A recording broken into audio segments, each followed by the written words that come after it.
udah bersih sekarang?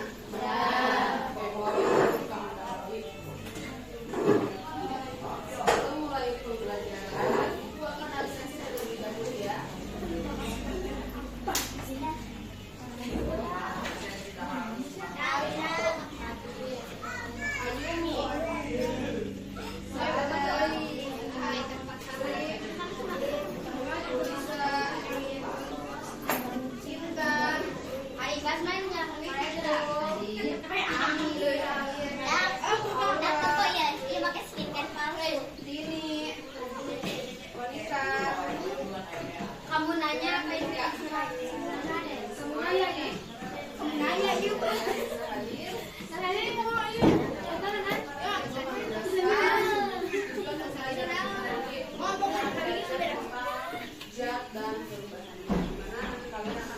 Emang aku tadi kayak belanja.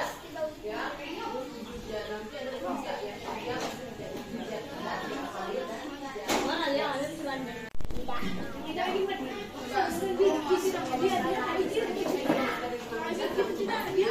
pengen tanya nih, minggu kemarin kita udah belajar tentang apa aja sih? Tentang apa, Nek? Pengukuran. Pengukuran itu apa, Nek? Pengukuran yaitu tentang besaran pokok dan besaran turunan. Iya, yang tentang besaran pokok dan besaran turunan. Coba masih ada ingat nggak pengertian dari besaran pokok dan besaran turunan itu apa? Besaran pokok adalah besaran yang dijadikan dasar untuk menetapkan besaran lainnya. Lalu besaran turunannya apa, Neng? Besaran turunan adalah Apa? besaran turunan adalah besaran yang ditetapkan berdasarkan besaran pokok. Nah, saya udah dengar kan barusan penjelasan dari Ani dan ini. Di mana kata Ani itu besaran pokok itu adalah besaran yang sudah ditetapkan. Sedangkan besaran turunan itu adalah besaran yang ditetapkan karena adanya besaran pokok. Nah, setelah mendengar penjelasan tersebut, menurut kalian tuh kedua besaran saling berhubungan nggak? Saling berhubungan. Kenapa Ani bisa saling berhubungan? Karena besaran turunan itu bisa ditetapkan karena adanya Ya, betul ya, karena besaran turunan itu bisa ditetapkan karena adanya besaran pokok. Jadi dari penjelasan tersebutnya bisa kita ketahui ya bahwa si besaran pokok dan besaran turunan itu adalah besaran yang saling berhubungan. Karena si besaran turunan itu perlu adanya besaran pokok untuk menentukan besaran turunan. Sedangkan besaran pokok itu adalah besaran yang sudah ditetapkan. Nah, coba ada yang tahu nggak besaran pokok itu ada berapa? 7. Ada 7. Apa aja coba? Jam, masa waktu, suhu, jumlah zat, kuat arus listrik, intensitas cahaya. Intensitas cahaya. Nah, besaran pokok itu ada 7. Di mana tadi kata sini itu ada panjang, terus Masa, waktu, apa ya? Zat, listrik, intensitas cahaya. ya, ada 7 ya. Nah, si besaran pokok kan ada 7. Coba nih kalau misal si besaran turunan itu kan belum diketahui ada berapa dia ya. Coba ada yang bisa menjelaskan nggak contoh dari besaran turunan?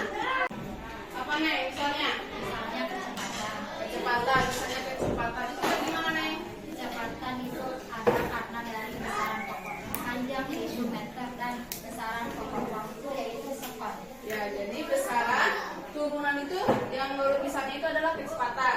Nah, kecepatan itu bisa ada karena besaran pokok panjang dan besaran pokok waktu ya, sekon. Nah, jadi untuk menentukan kecepatan kita butuh besaran pokok yaitu di mana butuh panjang dan butuh waktunya.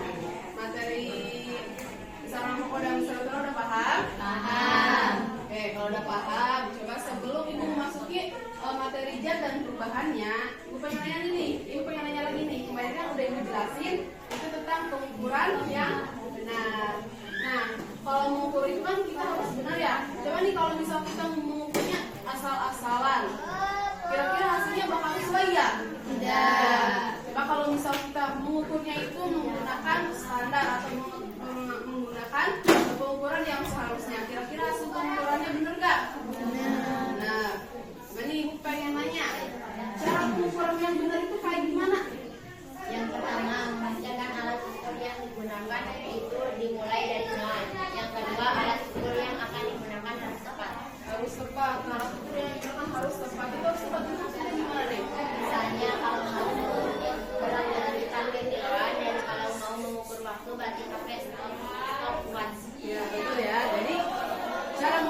benar itu yang pertama ya.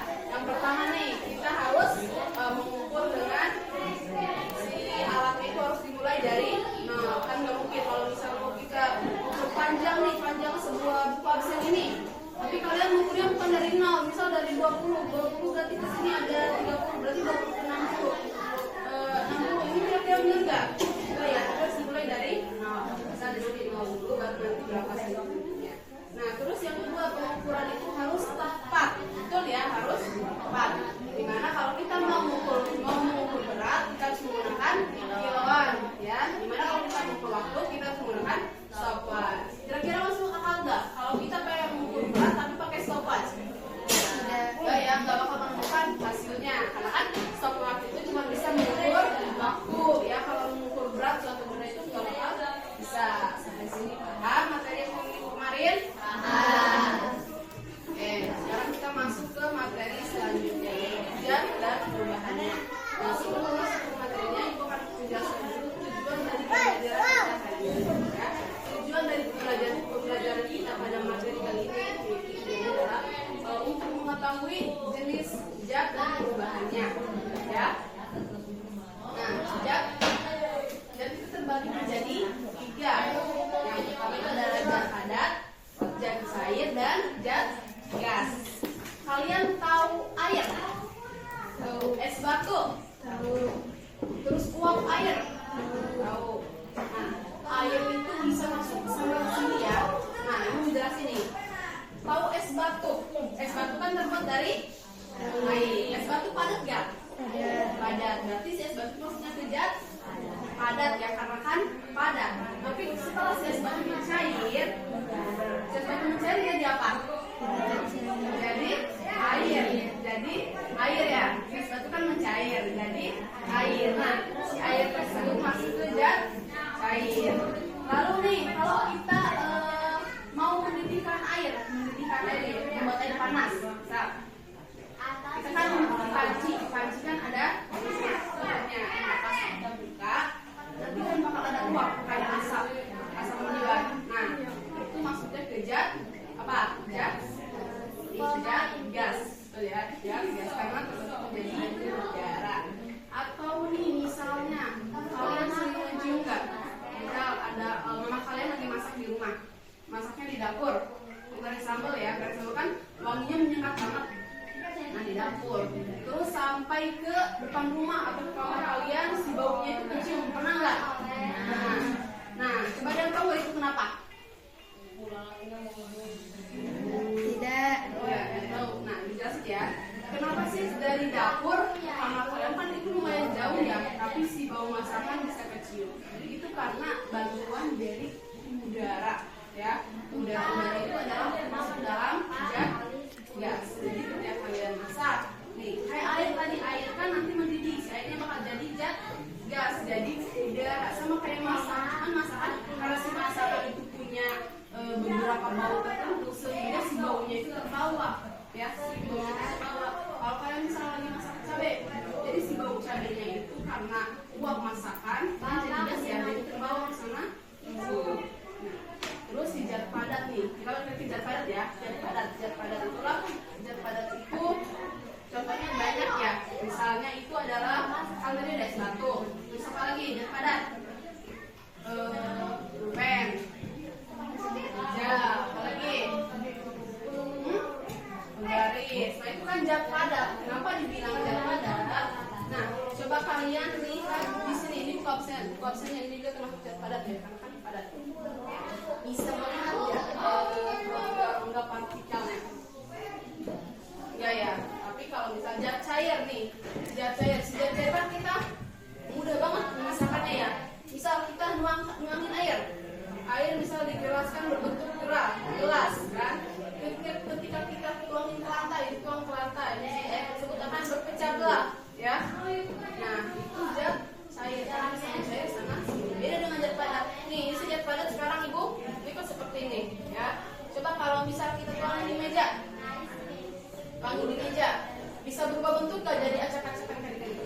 Enggak ya. Jadi bakal tetap berbentuk seperti ini.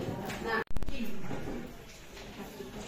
jadi diffusi itu adalah pergerakan partikel ya dari daerah yang partikelnya banyak berpindah ke daerah yang partikelnya sedikit atau seimbang. Jadi kan tadi di dapur itu baunya itu banyak ya, bau simak itu banyak sehingga si udara itu membawa pindah si bau tersebut atau si partikelnya. Jadi dibawa ke baunya yang sedikit atau misalnya dibawa ke tadi yang di dapur, dibawa ke depan, ke belakang atau ke kamar kalian hingga ke luar rumah. Nah itu disebut proses difusi. Nah proses difusi itu juga terjadi pada air ya. Lihat di gambar ini. Lihat di gambar ini ya. Pertama itu ini ada air bening. Air bening. Tahu kan air bening? Oh ya, air putih, air bening kayak gini. Nah, si air bening itu kan tidak ada perubahan apa-apa. Setelah diteteskan ke warna, si air itu langsung berubah warna enggak? Langsung ada yang salah enggak nih? Si air itu enggak langsung berubah warna ya, meskipun ditetesin warna, tapi akan ada berbentuk kayak warna acak-acakan atau warnanya seperti ini. Jadi si warna sama si airnya itu masih belum nyatu. Ya. Nah, proses menyatukan dari si warna ke air itu disebut proses difusi atau proses perubahan dari difusi cair ya. Dari zat cair yang tadinya si zat cairnya berwarna putih diwarnain pakai warna sini warna hijau ya, pakai warna hijau sehingga si airnya nanti berwarna hijau. Jadi proses ini dinamakan proses difusi pada zat cair dalam perubahan warna. Karena waktu pembelajaran kita hari ini udah habis, nah ibu akan cukupkan pertemuan sampai di sini. Tapi sebelum ibu menutup, coba ibu pengen kita buat kesimpulan dulu ya. Coba ada yang bisa menyimpulkan nggak pelajaran kita hari ini apa aja? Apa nih? Kesimpulan hari ini kita belajar tentang zat dan perubahannya, di mana menurut wujudnya itu materi dibedakan menjadi 3, yaitu zat padat, zat cair, dan zat gas. Karena kesimpulan materi kita kali ini yaitu belajar tentang zat dan perubahannya. Karena menurut materinya si zat itu terbagi menjadi 3 yang barusan disebutkan, ada zat padat, zat cair, dan gas. Coba nih ada yang tahu nggak contoh dari zat padat apa? Betul. Coba contoh dari zat cair apa? Air. Air. Coba contoh dari gas itu apa? Udara.